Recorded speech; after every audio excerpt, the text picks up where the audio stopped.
توحید و رسالت کی خاطر ہر باطل سے ٹکرائیں گے، ہم فکر مدینہ کا پرچم ہر چوٹی پہ لہرائیں گے۔ یہ بھول ہے تیری واشنگٹن کہ دنیا پہ تو راج کرے، یہ بھول ہے تیری واشنگٹن کہ دنیا پہ تو راج کرے، رحمان کے بندے ہر بستی پہ مدنی رنگ چڑھائیں گے، ہم فکر مدینہ کا پرچم ہر چوٹی پہ لہرائیں گے۔ وہ دیپ جو بجھ گئے فتنوں کی تند و تاریک ہواؤں سے، وہ دیپ جو بجھ گئے فتنوں کی تند و تاریک ہواؤں سے، طیبہ کی دیا سلائی سے ہم پھر وہ دیپ جلائیں گے، ہم فکر مدینہ کا پرچم ہر چوٹی پہ لہرائیں گے۔ میں رب کی آس پہ کہتا ہوں سرکار مدینہ کا صدقہ، میں رب کی آس پہ کہتا ہوں سرکار مدینہ کا صدقہ، وہ دن بھی آئے گا آصف ہم دنیا پہ چھا جائیں گے، ہم فکر مدینہ کا پرچم ہر چوٹی پہ لہرائیں گے۔ اللہ جل جلالہ و اعظم شانہ و اتم برہانہ و عز اسمہ و جل ذکرہ کی حمد و ثنا اور نبی مکرم نور مجسم شفیع اعظم قائد المرسلین رحمت للعالمین سرور سربراہ حامی بے کساں مالک کل جہاں احمد مجتبیٰ جناب محمد الرسول اللہ صلی اللہ تعالی علیہ وآلہ واصحابہ وبارک وسلم کی بارگاہ میں ہدیہ درود و سلام عرض کرنے کے بعد محتشم حاضرین و سامعین بالخصوص علماء ذی وقار، السلام علیکم ورحمۃ اللہ وبرکاتہ۔ قبل اس سے کہ میں اپنی گفتگو کا آغاز کروں، وقت بھی انتہائی قلیل ہے، لیکن ایک تو باتیں آپ احباب سے کرنا چاہتا ہوں۔ سب سے پہلے تو میں مبارکباد دوں گا ان احباب کو کہ جنہوں نے یہ بڑی احسن سی کاوش کی۔ شب بارات کے حوالہ سے اکثر مساجد میں رسمی طور پر پروگرام ہوتا ہے،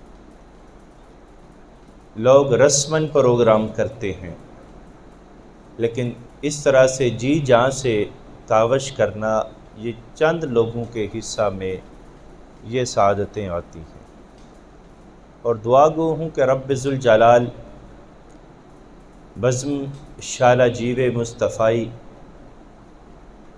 یہ جو بزم کے جتنے بھی اراکین ہیں، کوئی چھوٹے ہیں یا بڑے ہیں، جو مصطفیٰ کے دین کا کام کریں، ان میں کوئی بھی چھوٹا نہیں ہوتا، سارے ہی بڑے ہوتے ہیں۔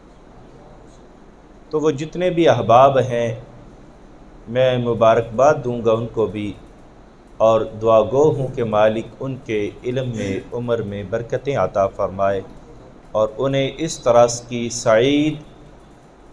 سعادتوں کی مزید سعادتیں عطا فرمائے۔ اور اس کے ساتھ ساتھ میں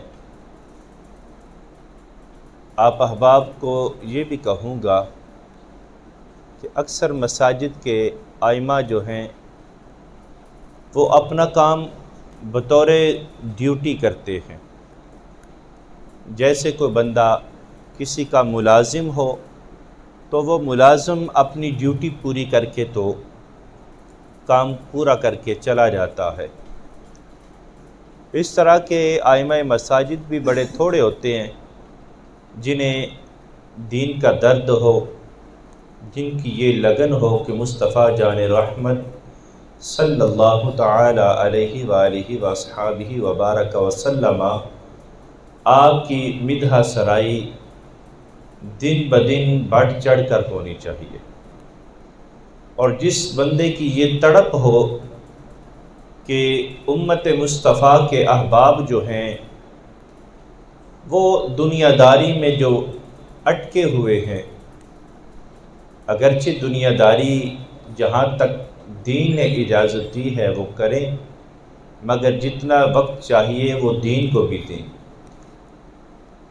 کچھ احباب ہوتے ہیں جیسے رسمی طور پر نمازی ہوتے ہیں، آئے نماز پڑھی چلے گئے، اور بہت سارے تو ایسے ہوتے ہیں کہ جن بیچاروں کو یہ بھی نہیں پتہ ہوتا کہ نماز میں پڑھنا کیا ہے، لیکن بطور رسماً وہ بھی مسجد میں آتے ہیں۔ ہم کہتے ہیں چلے اسی طرح سے آئیں، شاید مالک ان کے دل کو بھی پھیر دے، لیکن کچھ معاملات ایسے ہیں ظاہری طور پر تو ہے، لیکن کچھ ذمہ داریاں بھی ہیں۔ جب کوئی بندہ اپنی ذمہ داری پوری نہ کرے گا تو اس سے اس کے بارے میں پوچھا جائے گا۔ جیسے رب ذوالجلال نے قرآن مجید برہان رشید میں ارشاد فرمایا ہے کہ یا ایھا الذین آمنوا قوا انفسکم واہلیکم نارا، اے ایمان والو خود بھی جہنم کی آگ سے بچو اور اپنے گھر والوں کو بھی بچاؤ۔ خود بھی جہنم سے بچو، گھر والوں کو بھی بچاؤ، تو یہ کیسے ہوگا؟ تو یہ تبھی ہوگا جب بندہ خود دین کو سمجھے اور اس پر عمل پیرا ہو، اور اس کے بعد وہ دین کی تعلیمات اپنے گھر والوں کو ڈلیور کرے، ان کو بتائے اور پھر ان کو عمل بھی کرائے۔ صرف یہ نہیں کہ اپنے گھر والوں کو بتائے، صرف یہاں پہ بات ختم نہیں ہو جائے گی، کیونکہ صرف ہم نے رسماً معاملات پورے نہیں کرنے، یہ تو یہاں پر اتنا معاملہ تو ہو جائے گا جو مصطفیٰ جان رحمت نے فرمایا بلغوا عنی ولو آیا، آگے پہنچاؤ اگرچہ تمہیں ایک بات کا علم ہو۔ اگرچہ تم نے بات تو بتا دی، پہنچا دی، لیکن ساتھ دوسری حدیث بھی سامنے رکھنی چاہیے کہ مصطفیٰ جان رحمت صلی اللہ علیہ وسلم نے فرمایا کلکم راع وکلکم مسئول عن رعیتہ، فرمایا تم میں سے ہر کوئی نگہبان ہے اور اس سے اس کی رعایا کے بارے میں پوچھا جائے گا۔ تو جب یہ گھر کا سربراہ ہے، رہبر ہے، رہنما ہے، تو صرف گھر والوں تک پیغام پہنچانا اس کے اوپر ذمہ داری نہیں، گھر والوں کو عمل کرانا بھی اس کے ذمہ داری ہے۔ علماء کے لیے صرف پیغام پہنچانا ذمہ داری ہے، علماء کی یہ ذمہ داری نہیں کہ وہ عوام سے، احباب سے عمل کرائیں، لیکن جو گھر میں ابا جی ہیں، جو سربراہ ہیں، جو دادا جی ہیں، جو گھر کے بڑے ہیں، جن کی گھر میں چلتی ہے، ان کی ذمہ داری ہے کہ وہ دین کا پیغام بھی گھر میں پہنچائیں اور دین پر عمل بھی کرائیں۔ اور یہ تبھی ہوگا جب سربراہ خود دیندار ہوگا، خود دین پر عمل پیرا ہوگا۔ اور اگر خود دین پر عمل پیرا نہیں ہوگا، آج بہت سارے احباب ایسے ہیں اپنی اولاد کو نماز کا نہیں کہتے۔ کیوں؟ اس لیے کہ اگر ہم نے اولاد کو یہ بولا بیٹا جاؤ نماز پڑھو، ایک دن کہیں گے، 2 دن کہیں گے، تو تیسرے دن وہ بیٹا بول پڑے گا ابا جی آپ خود تو جاتے نہیں، ہمارے پیچھے لگے رہتے ہیں، خود تو جاتے نہیں ہیں اور ہمیں کہتے ہیں نماز پڑھ کے آؤ۔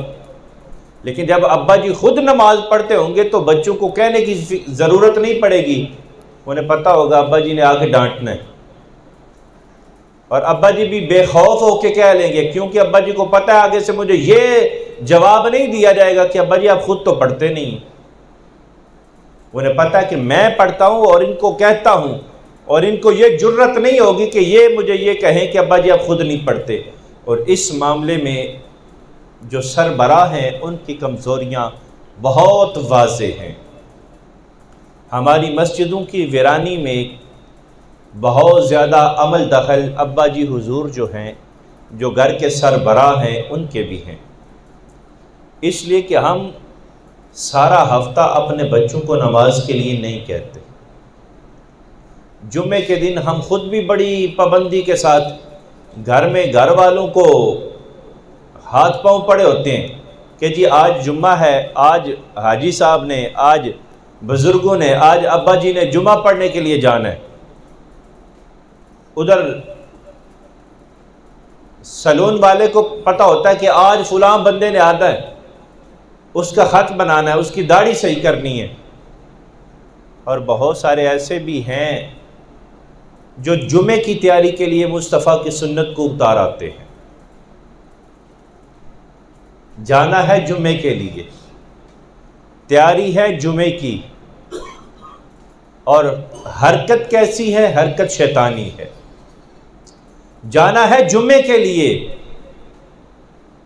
اس لیے کہ مصطفیٰ کی آنکھوں کی ٹھنڈک ہے نماز. ہم نماز پڑھیں گے، مصطفیٰ جان رحمت کی آنکھوں کو ٹھنڈک پہنچے گی. اور حرکت کیا ہے کہ سنت مصطفیٰ کو چہرے سے اتار کر نالی میں بہا آتے ہیں، کچرے کے ڈبے میں ڈال آتے ہیں. تو صاحبو، اگرچہ نماز مصطفیٰ کی آنکھوں کی ٹھنڈک ہے، لیکن یہ بھی تو دیکھ جو تو داڑھی اتار کے آیا ہے، مصطفیٰ کو تکلیف کتنی ہوئی ہوگی. تو اس طرح بہت سارے احباب ایسے ہیں جو صرف رسمی طور پر امامت کرتے ہیں. آئے، نماز کا وقت ہوا، نماز پڑھائی، 2 فرض تھے 2 پڑھائے، 4 تھے 4 پڑھائے، 3 تھے 3 پڑھائے. اس کے بعد سنتے نوافل کچھ پڑھتے ہیں کچھ نہیں پڑھتے، ایک علیحدہ سے ٹاپک ہے، میں اس کو نہیں چھیڑوں گا. تو وہ نماز پوری کی، اپنی ڈیوٹی پوری ہو گئی، قاری سب چلے گئے. اور 100 میں سے تقریباً 100 امام صاحب ایسے ہی کرتے ہیں. میں کوئی کمی نہیں کروں گا، اوورآل ایسے ہی ہے. اللہ ماشاء اللہ کوئی 1000 میں سے ایک آدھ جس بندے کو یہ تڑپ ہو، یار میرا کام صرف نماز پڑھانا ہی نہیں، مجھے جو رب نے دین عطا فرمایا ہے اس دین کی آبیاری کے لیے تگ و دو کرنا بھی میری ذمہ داری ہے.